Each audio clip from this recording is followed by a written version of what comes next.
nhớ rồng đó ý trồng huy choตัวไก่น้ำอีเราจะได้ใช้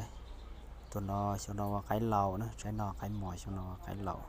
ก็แต่งเจนเจเหลียวตัวนั้นนะแต่สมัยกูจะต้องดีนี่ชอบมหารงหกปวดขาปวดคอลิจาเลยเถอะแต่สมัยเนี่ยเจนออกมาจีชาเลยงาจะต้องจะเนี่ยตัวก็งาจะเนี่ยตัวเจยอยายางาที่เตี้ยเลยตัวนั้นนะแต่สมัยจะต้องจะมุสิลีใช่หรอปวดห้าวปวดคอลิจารงเก่าเกินเลยตัวนั้นนะตัวนั้นอยากไก่เลี้ยงดูกลัวลินอนี่ชกกลัวลิคอแน่นอนนะ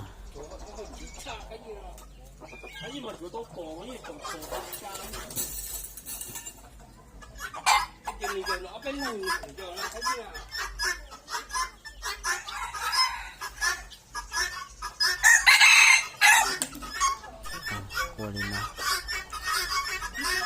ใช่น่าไก่หมอนเลยเมย์ที่เราจะมาไก่เราโลดเจอเชี่ยเราเชี่ยก็